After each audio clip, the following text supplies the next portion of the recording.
To change the relationship will probably require apologizing and deep interior work to make sure one's attitude and behavior are congruent with that apology, and then being open and sensitive to opportunities to show understanding. I remember one time when Sandra and I had been on our son's case for several weeks regarding his schoolwork. One evening, we asked him if he wanted to go to dinner with us as a kind of special date. He said he wanted to go and asked who else was going. We said, "No one else. This is just a special time with you." He then said that he didn't want to go. We talked him into it, but there was very little openness, in spite of our best efforts to show understanding. Near the end of the dinner, we began talking about another issue that was indirectly related to schoolwork, and the emotional energy was such that it drove us into the sensitive subject and caused bad feelings and further defensiveness on everyone's part. Later, when we apologized, this son told us, "This is why I didn't want to go to dinner." He knew it would be another judgment experience. It took us some time to make enough deposits so that he trusted the relationship and became open again.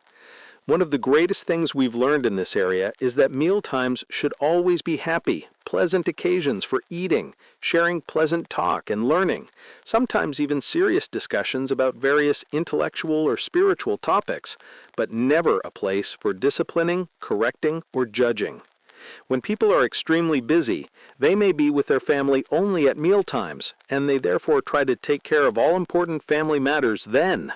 But there are other, better times to handle these things.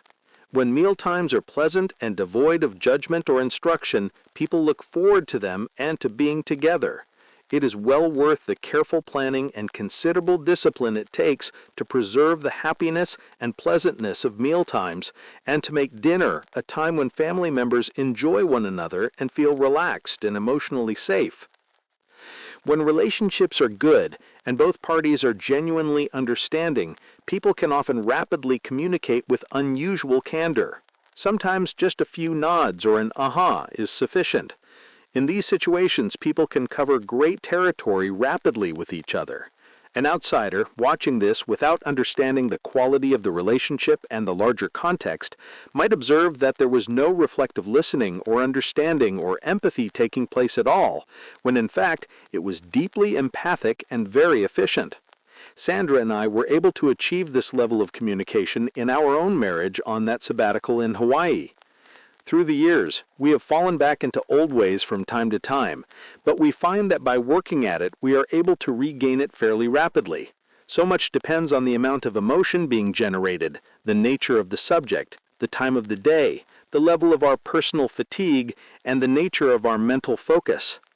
Many people struggle with this iceberg approach to empathy because it's not as easy as skill development. It requires a great deal more internal work, and it takes more of an inside-out approach. With skill development, you can get better just by practicing. Seek first to understand does not mean seek only to understand. It doesn't mean that you bag your role to teach and influence others. It simply means that you listen and understand first. And as you can see in the examples given, this is actually the key to influencing others. When you are open to their influence, you'll find you almost always have greater influence with them. Now we come to the second half of the habit. Seek to be understood. This has to do with sharing the way you see the world, with giving feedback, with teaching your children, with having the courage to confront with love. And when you attempt to do any of these things, you can readily see another very practical reason for seeking first to understand. When you really understand someone, it's much easier to share, to teach, to confront with love. You know how to speak to others in the language they understand. One woman shared this experience. For a long time in our marriage, my husband and I did not see eye to eye on spending. He would want to buy things I felt were unnecessary and expensive. I couldn't seem to explain to him the pain I felt as the debt kept mounting and we had to spend more and more of our income on interest and credit card bills. Finally, I decided I needed to find a different way of expressing my point of view and to influence the situation. I tried to listen more, to understand how he was thinking.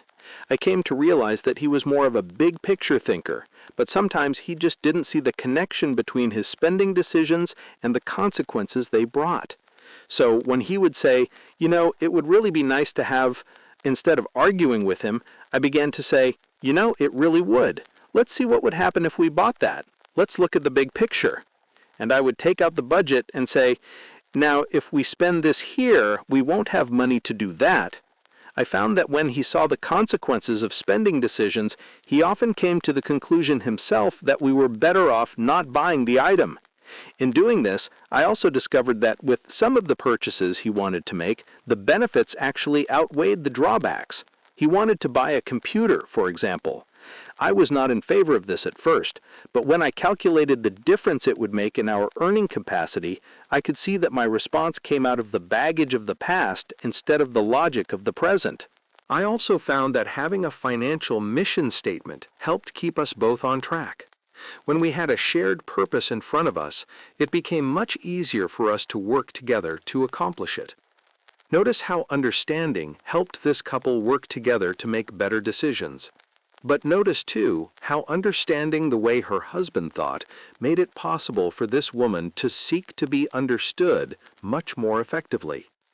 She was able to communicate better because she knew how to express her ideas in the language he understood. I know of one man whom people generally consider to be easygoing and accepting of others.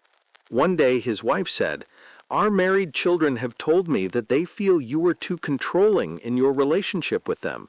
They adore you in many ways, but they resent the way you try to channel their activities and their energy." This man was devastated. His first response was, "There's no way the children would ever say such a thing. You know that isn't true.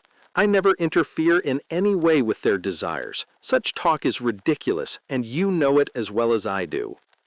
"Nevertheless, that's the way they feel," she replied. "And I have to tell you that I've noticed it too. You have a way of pressuring them to do what you think is best." When did I ever do that? Just tell me one time when I did that." "Do you really want to hear?" "No, I don't want to hear because it isn't true." There are times when being understood means giving feedback to other family members, and this can be very hard to do. People often don't want to hear feedback. It doesn't match the image they have of themselves, and they don't want to hear anything that reflects an image that is any less than the one they have in their minds. Everyone has blind spots, areas in their lives that they don't even see, but that need to be changed or improved. So when you really love someone, you need to care enough to confront, but in ways that are filled with positive energy and respect. You need to be able to give feedback in a way that actually builds the emotional bank account instead of making withdrawals. When you need to give feedback, you may find these 5 keys helpful. 1. Always ask yourself, will this feedback really be helpful to this person, or does it just fulfill my own need to set this person straight? If there's any anger inside you, it's probably not the time or the place to give feedback. 2. Seek first to understand. Know what's important to the person and how your feedback will help that person accomplish his or her goals. Always try to speak that person's language of love. 3. Separate the person from the behavior. We must continually strive to do this and never judge the person. We might judge the behavior against standards and principles. We might describe our feelings and observe the consequences of this behavior. But we must absolutely refuse to put a label on another person. It is so damning to the person and to the relationship. Instead of describing a person as lazy or stupid or selfish or dominating or chauvinistic, it is always better to describe instead our observation of the consequences of these behaviors and/or our own feelings, concerns, and perceptions that flow from these behaviors. 4. Be especially sensitive and patient regarding blind spots. They are blind spots because they're too sensitive to be admitted into conscious awareness. Unless people are prepared to improve things they already know should be improved, giving them information on blind spots is threatening and counterproductive.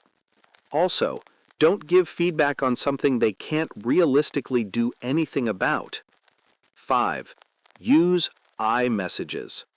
When you give feedback, it's important to remember that you're sharing your own perception, the way you see the world. So give I messages. This is my perception. My concern is, this is how I see it.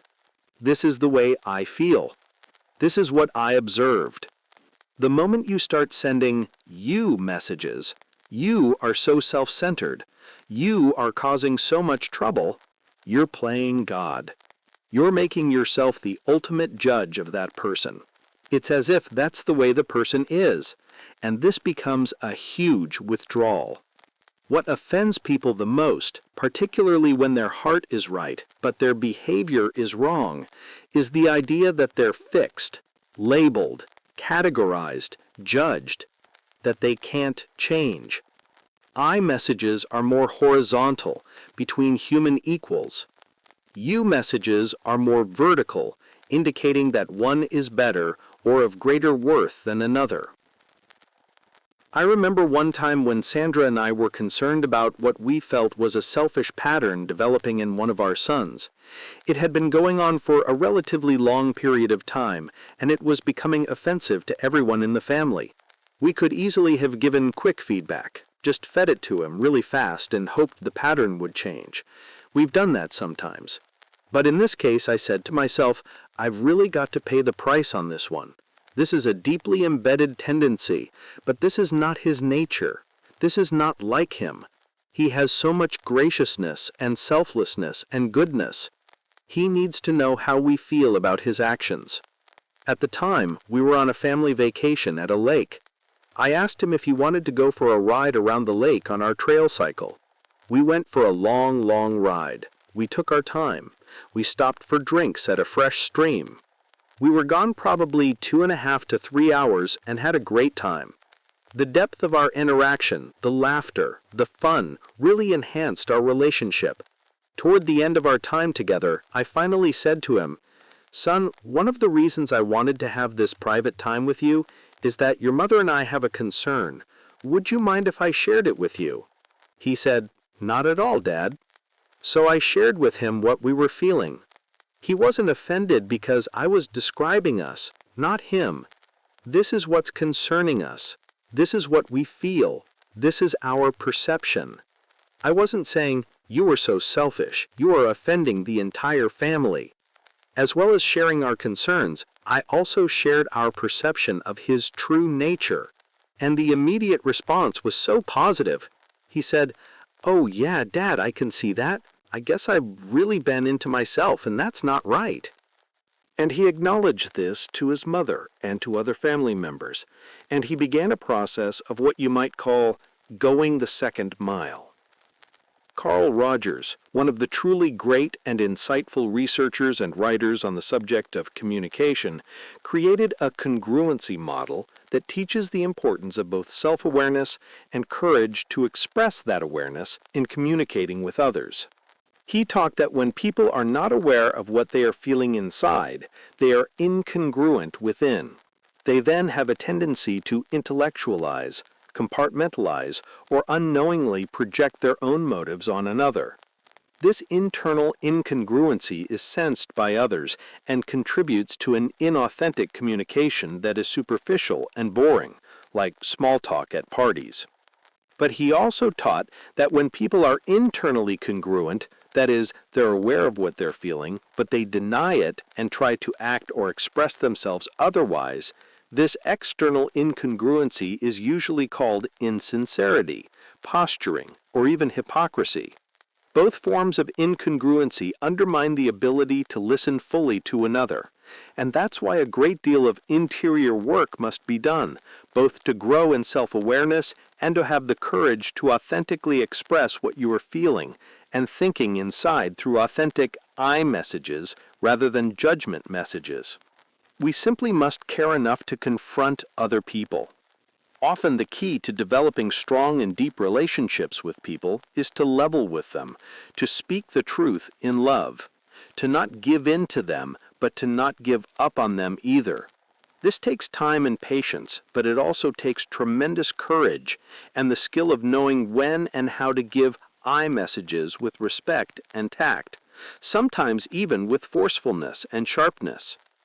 There are times when really loving people means giving them a shock treatment, shocking them into an awareness of what they're doing, and then showing more love than ever afterward so they know you really care.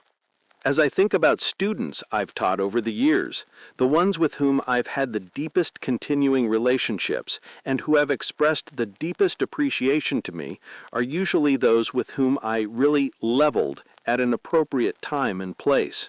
I was even able to help them understand their blind spots and the ultimate consequences of those blind spots, and to help them work through the process of getting on a growth track. Joshua, son. One nice thing about having older brothers or sisters is the feedback they give you. When I come home from a high school basketball or football game, Mom and Dad will meet me at the door and go over all the key plays that I made.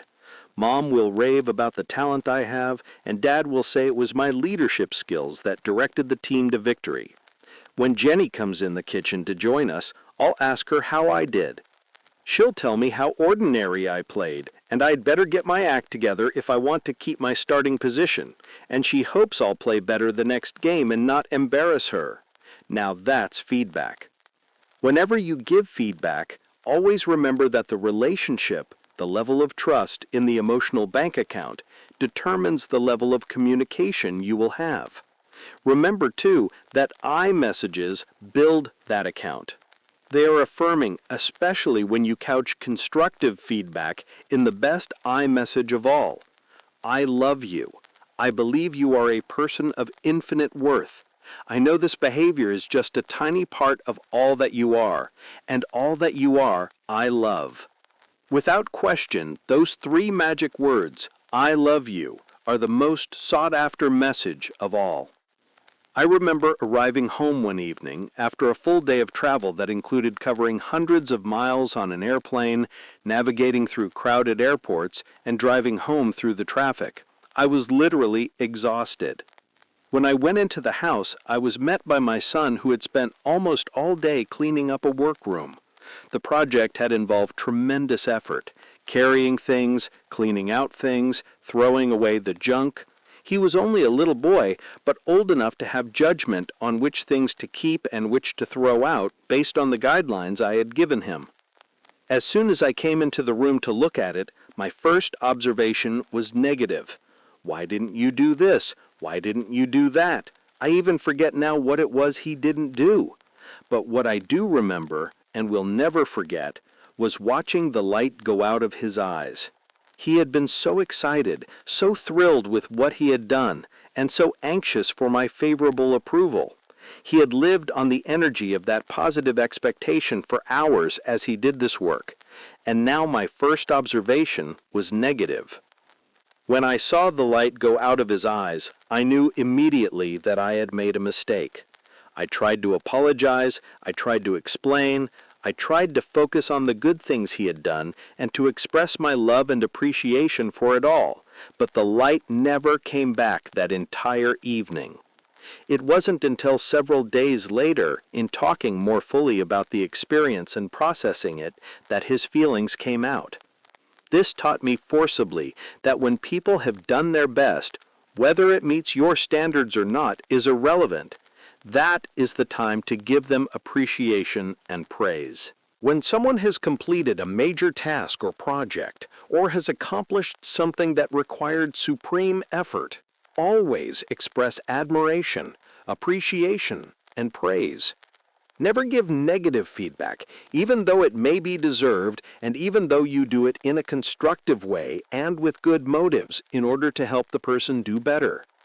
Give the constructive feedback at a later time when the person is ready for it. But at the time, praise the effort. Praise the heart that went into it. Praise the worth of the person, the personal identity that was transmitted into the project or work. You're not compromising your integrity when you take such an encouraging, appreciating, affirming approach. You're simply focusing on that which is more important than some nervous definition of excellence. As in every other habit, the real fruits of Habit 5 are not just in the momentary aha that comes when you have a one-time glimpse of real understanding of another person. They're in the habit, in the cumulative effect of constantly seeking to understand and to be understood in the day-to-day interactions of family life. And there are several ways you can develop this kind of Habit 5 culture in the home. One woman shared this experience. Several years ago, we had two teenage boys who often got into squabbles.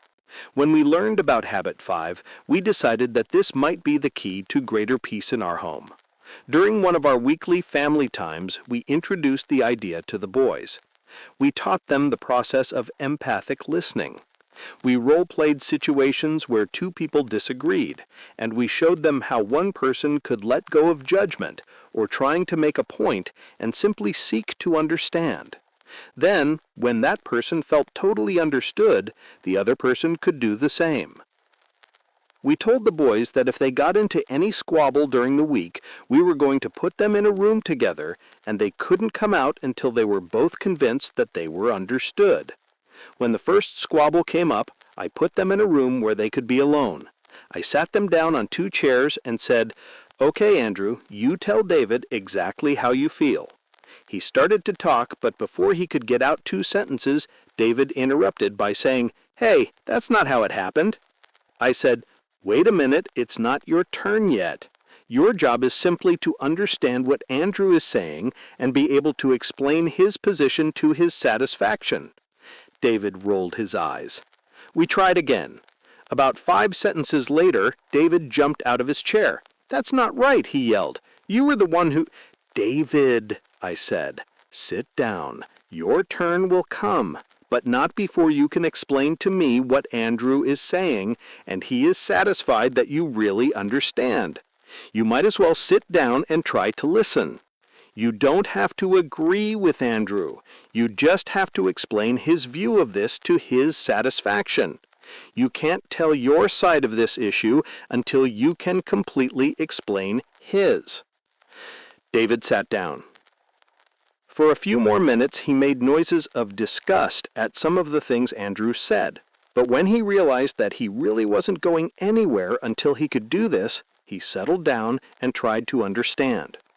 Each time he thought he understood, I asked him to repeat back to Andrew what Andrew had just said. "Is that right, Andrew? Is that what you said?" And each time Andrew said either, "That's right," or, "No, David doesn't understand what I was trying to say." And we'd try again. Finally, we reached the point where David was able to explain how Andrew felt to Andrew's satisfaction. Then it was David's turn. It was almost funny to see how, when he tried to return to his own point of view, his feelings had actually changed. He did see some things differently, but much of the wind had been taken out of his sails when he realized how Andrew saw the situation. And feeling genuinely understood, Andrew was much more willing to listen to David's point of view. So the boys were able to talk without getting into blaming and accusing. And once all the feelings were out, they found it relatively easy to come up with a solution they both felt good about. That first experience took about 45 minutes of their time and mine, but it was worth it. The next time it happened, they knew what we were going to do. As we kept working at it over the years, we found it often wasn't easy. Sometimes there were intense feelings and deep issues involved.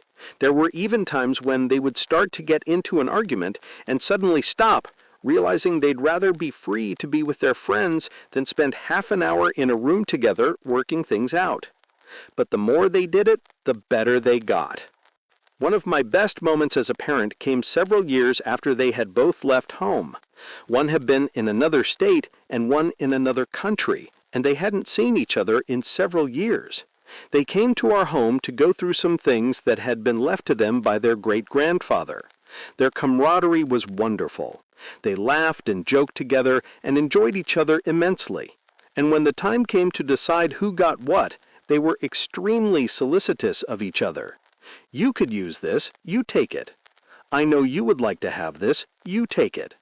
It was easy to see they had a win-win attitude, and it grew out of a deep understanding of each other. I am convinced that seeking to understand each other as they were growing up made a big difference. Notice how this woman patiently used family time to teach the principles of empathic listening in her home. Notice how she followed through in helping them to integrate the principles into their daily lives. And notice the fruits of such efforts years later. In our own family, we have found this one simple ground rule to be very powerful in creating legitimacy for empathic listening in the culture. Whenever there's a difference or disagreement, people can't make their own point until they restate the other person's point to that person's satisfaction. This is amazingly powerful. It might be prefaced with words of this effect, particularly if you sense that people have already made up their minds and are basically just going to fight each other. We are going to be talking about important things that people have strong feelings about. To help us in this communication, why don't we agree to this simple little ground rule, and then state the rule? Initially, this approach may seem to slow things down, but in the long run it saves tenfold on time, nerves, and relationships. We've also tried to organize so that all family members know they will get their day in court in one-on-ones or in family meetings. Regarding family meetings, we developed a process of problem solving in which the person who had the concern or the problem would take the responsibility to lead the family through that meeting on the problem itself. We posted a sheet of paper on the refrigerator, and anyone who wanted to talk about any issue, problem, hope, or plan would simply write the issue and his or her name on the paper. This paper helped us develop the content for the family council discussion, and each person who put an item on the agenda was responsible to take us all through the process of solving the problem or doing whatever it involved. We found that when the culture basically rewards those who speak up first and those who take action first, then other people feel their day in court never comes. Feelings gradually begin to go inside, where they remain bottled up and unexpressed. And those unexpressed feelings never die.